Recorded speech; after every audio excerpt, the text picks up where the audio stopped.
Un autre trait caractéristique qui est évidemment lié, c'est la méfiance. Alors, je ne sais pas si c'est un trait culturel français, mais malgré tout, par rapport à nos collègues américains, c'est très clair, la méfiance par rapport aux approches positivistes, c'est-à-dire le dégoût du positivisme, voilà. Alors, qui n'est pas partagé partout en France, mais enfin quand même, qui est assez caractéristique. Et du coup, ce refus des modes positivistes d'administration de la preuve fait que dans la construction de l'argumentation, dans les modes d'écriture, dans les instruments de validation, donc les techniques qu'on emploie, on est un petit peu ailleurs que toute une partie de la littérature anglo-saxonne qui est à la fois stratosphérique et positiviste. C'est des choses un peu comme ça qui flottent finalement au-dessus des objets concrets et où l'observation finalement est passée par pertes et profits. Je pourrais y revenir, j'essaierai d'y revenir. Une autre particularité, c'est peut-être aussi la manière, enfin la sociologie du militantisme, tout simplement. Pourquoi ? Si vous lisez un peu des travaux anglo-saxons, vous vous rendez compte que, sauf à de rares exceptions près, et pour des raisons que je n'ai pas le temps d'expliquer ici, liées à la guerre des paradigmes et à leur succession, le militantisme, c'est-à-dire l'activisme individuel, ce que font les individus dans les mobilisations, sont largement absents des travaux. L'essentiel des travaux porte sur d'autres niveaux, on pourrait dire le niveau des organisations et le niveau des contextes, pour aller vite. Les individus sont assez largement absents et pourquoi est-ce que dans le contexte franco-français la sociologie du militantisme a pu renaître? C'est tout simplement parce qu'il y a une vieille tradition, alors je ne vais pas le développer, c'est dans le papier avec Pudal dans le manuel, dans ce bouquin-là, il y a une vieille tradition en quelque sorte de travail sur le militantisme qui vient de l'analyse du mouvement ouvrier, le Métron, etc. etc. Je vous renvoie, parce que je n'ai pas le temps de le développer, à ce papier de Chartier sur les 3 âges de la biographie, dans lequel il y a une espèce on le reprend un petit peu dans le papier, une espèce d'historique de la manière dont en France, on s'est intéressé au militantisme, d'accord, à travers 3 âges de la biographie, et c'est ça qui conduit aujourd'hui, en quelque sorte, si vous regardez les productions franco-françaises, c'est ça qui conduit au fait que dans la plupart des thèses contemporaines, dans la plupart des bouquins qui sortent, dans ce que vous avez dit aussi, on fait de la biographie, on fait des entretiens, on parle avec les gens, on s'intéresse à leurs raisons, on n'a pas seulement une vision donc objectiviste des raisons qui font qu'on s'en etc. Et ça, c'est quand même un trait particulier, c'est-à-dire que je ne dis pas qu'on trouvera nulle part cela ailleurs, et notamment dans la sociologie anglo-saxonne, mais c'est rare. C'est rare, et évidemment, pour expliquer pourquoi il est rare aujourd'hui de faire triompher cette vision dans le monde anglo-saxon, il faudrait tenir compte du marché éditorial, de comment fonctionnent les revues, de la difficulté qu'il y a à publier du quali, etc. etc. Et ça, vous le savez. Si jamais vous avez essayé une fois de faire passer un papier dans une revue anglo-saxonne s'appuyant sur des analyses d'entretien ou de l'analyse ethnographique, c'est une autre particularité, vous êtes bien embêté. Alors, il y a quelques revues qui le font, mais très peu. Et en gros, on reste quand même relativement inaudible sur cet aspect-là. Et puis, une autre particularité peut-être de la recherche française, je trouve ça ridicule de dire ça comme ça, dans ce qu'on fait, c'est l'extension du domaine de l'enquête. C'est-à-dire que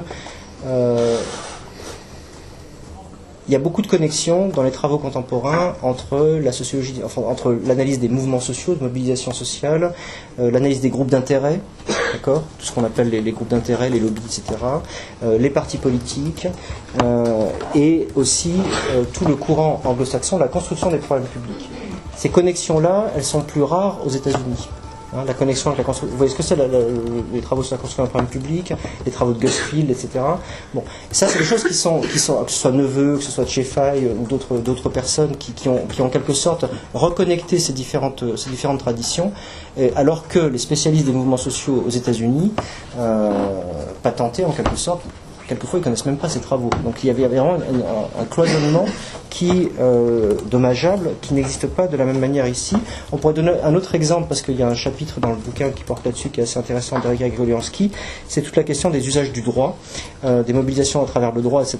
Où là encore, c'est assez intéressant, parce que où est-ce que se développe la sociologie, disons la sociologie du droit, et notamment tout ce qui porte sur les mobilisations par le droit. C'est aux États-Unis, c'est Chicago, c'est le cause lawyering, etc. Donc c'est une tradition américaine bien implantée, c'est tout un ensemble de travaux qui ne sont pas utilisés par nos collègues des mouvements sociaux. D'accord ? Je ne sais pas si tu étais là, je crois il y a 2 ans, un des séminaires de Jasper, où une étudiante présente son projet de thèse, qui porte, où forcément il y a la question de la mobilisation par le droit, je ne me souviens plus ce que c'était, et dans les questions, je lui suggère ces lectures-là, personne connaissait Scheingold, personne connaissait. Donc il y a vraiment un cloisonnement tout à fait dommageable. Ce n'est pas le cas en France, avec des gens comme Liora Israël, avec des gens comme Yakoliansky, etc. Et puis à tout ça, on va ajouter, disons, en termes d'originalité ou de distinction, la question des méthodes, des manières de faire concrètement, des manières de produire l'enquête. D'abord, et encore une fois ça peut s'expliquer, il y a une méfiance, disons, ancienne dans la sociologie ou sciences politiques, sociologie politique française pour le comparatisme stratosphérique, on pourrait dire. Hein. Alors qu'aux États-Unis, le comparatisme stratosphérique est une sorte de... Enfin, je veux dire, c'est très à la mode. Nous, on ne fait pas ça. On ne compare pas 40 pays, on ne compare pas 5 pays non plus. Enfin, c'est très compliqué, on a beaucoup de mal. Alors que, évidemment, ça se fait beaucoup et ça rapporte aussi. Et donc, on est plus sur des études de cas approfondies. Ce qui a évidemment des implications, ça veut dire qu'en termes de méthode et de technique, les techniques qui se sont imposées aux États-Unis sont les techniques qui sont difficiles, enfin, qui sont peu adaptées finalement à la manière dont on travaille. Ce qui pose un problème pour se faire entendre et pour se faire lire aussi. Je prends 2 exemples. Si on prend l'exemple de ce qu'on appelle la Protest Event Analysis, donc l'analyse des événements protestataires, qui maintenant est un peu tombée en désuétude, mais qui pendant 20 ans a été vraiment la méthode utilisée de manière monomaniaque dans les thèses et les travaux anglo-saxons. Où est-ce que c'est ? Ça consiste en gros à faire du dépouillement de presse, généralement, dépouillement de presse pour retrouver les événements protestataires qui ont pu avoir lieu donc dans un journal donné, sur un pays donné, dans une région donnée, et puis de produire des comparaisons internationales ou comparaisons entre mouvements, etc. C'est les travaux de Crisi, par exemple, 95, un bouquin très intéressant par ailleurs. Et puis ça commence avec Tarot 89 sur l'Italie, Democracy and Disorder, etc. Eh bien, cette méthode-là, à laquelle j'ai largement contribué, j'ai fait ma thèse avec, donc c'est tout à fait intéressant. Mais cette méthode-là, elle est qui est aujourd'hui invalide. Il a fallu des années, en quelque sorte, pour lui faire la peau et pour montrer tout ce qui faisait que ça ne fonctionnait pas et que c'était une méthode inadaptée aux questions qui étaient posées. C'est le papier auquel tu faisais référence. On n'y voit rien. Qui montre en quelque sorte que lorsqu'on travaille, vous savez, c'est le chat de Geluck, vous connaissez Geluck, le chat de Geluck qui lit le journal, qui dit ce qui est bien avec le journal, c'est qu'on croit savoir ce qui se passe dans le monde, et en fait on apprend juste ce que les journalistes ont écrit dans le journal, c'est-à-dire que le journal ne nous parle que du journal, il ne parle pas du monde. Et fondamentalement c'est ça, c'est vrai. Donc il a fallu des années pour en gros en quelque sorte faire la peau à tout ça, et notamment à travers l'analyse des sources de police qui se sont développées alors un peu aux États-Unis, Clark McPhail, John McCarthy, Donatella Della Porta, c'est un groupe européen mais avec quelques Américains. Et puis, autre exemple, c'est toutes les enquêtes, alors maintenant c'est très à la mode, et on l'a fait aussi, on l'a même relancé d'une certaine manière en 97, toutes les enquêtes qui consistent à faire passer des questionnaires dans les manifestations, dans des événements collectifs, ça peut être un forum, ça peut être... Bon, ça a été énormément utilisé dans les mouvements altermondialistes, on l'a utilisé nous-mêmes, et c'est une méthode, donc on y a contribué, on l'a même relancé avec un papier en 97 qui a été repris ensuite par des collègues belges et qui maintenant là aussi, c'est-à-dire que cette méthode était adaptée pour certaines questions.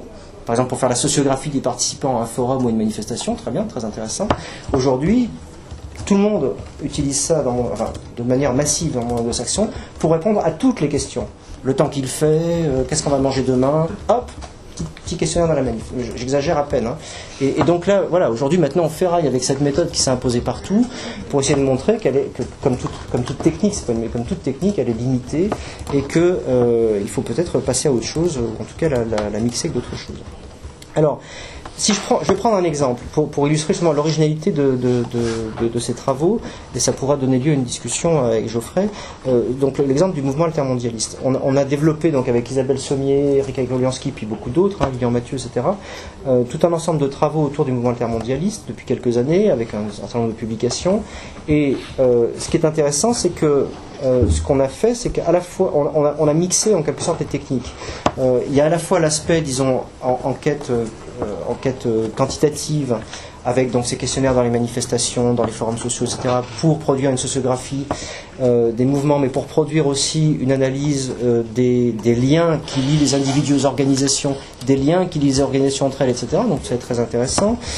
Mais en même temps, on a associé ça à des entretiens, donc des campagnes d'entretien, donc type récit de vie ou entretien semi-directif, etc., de l'analyse ethnographique et de l'observation analyse ethnographique des débats dans les forums et de l'observation des manifestations. Et au total, le résultat de cela, si je compare en gros ce qu'on a produit, alors je veux dire quelque chose de prétentieux, mais si je compare ce qu'on a produit sur le mouvement altermondialiste à ce qui s'est produit aux États-Unis sur le mouvement altermondialiste, pour moi, il n'y a pas photo. C'est-à-dire que c'est 10 fois plus intéressant. Non, mais c'est pas moi, c'est tout un groupe. Véritablement 10 fois plus intéressant. Pourquoi ? Parce qu'il y a tout un ensemble de choses qu'on va lire, par exemple les travaux de Delaporte, qui est une amie, etc. Enfin, c'est pas le problème, mais ça va pas. C'est-à-dire qu'il y a tout un ensemble de choses qui sont du sens commun, maquillées sous un langage sociologique, parce qu'il n'y a pas d'enquête véritablement. Il n'y a pas véritablement d'enquête. On se contente de questionnaires qu'on fait passer comme ça à la va-vite par des étudiants, ou des fois on le fait bien, mais malgré tout, à partir de ça, on va sortir toute une théorie du mouvement altermondialiste, de sa naissance, de ses origines, etc. Et au final, on produit quelque chose qui ne s'appuie pas sur une enquête, véritablement. Ce qu'on a produit, qui a aussi beaucoup de défauts, a l'avantage, me semble-t-il, de montrer d'une part que la naissance du mouvement altermondialiste s'inscrit dans une généalogie, d'accord ? C'est-à-dire que c'est une histoire. Ça s'est pas né de la dernière pluie, contrairement à ce qu'on peut lire dans un certain nombre de travaux anglo-saxons. Le mouvement intermondialiste ne prend pas la même forme, la même coloration, pour cette raison-là même, dans les différents pays qu'on étudie. Hein. Donc on a fait un bouquin, j'ai oublié le titre, hein, en 2008 ou 2009, je ne sais plus, chez Cartala, qui est le produit d'un réseau, c'était une ACI, je ne sais plus, donc sur 5 ou 6 pays, et on montre bien dans le bouquin, donc il y a différents chercheurs qui ont travaillé, l'Allemagne, l'Italie, l'Espagne, etc., on montre bien que l'histoire du mouvement intermondialiste dans ces différents pays n'est pas du tout redevable des mêmes facteurs, des mêmes conditions, etc. Et qu'au final, ce qu'on appelle le mouvement intermondialiste, c'est une série de mouvements qui à un moment donné se saisissent d'un label parce que pour des tas de raisons, et que donc c'est redevable d'une enquête à chaque fois approfondie pays par pays, même s'il y a évidemment des dimensions internationales, des circulations, etc. Mais ce que je veux dire, c'est que pour pouvoir dépasser, si vous voulez, la surface des choses, c'est-à-dire l'aspect circulation internationale, l'identité des discours, des labels, etc., il faut faire une enquête approfondie.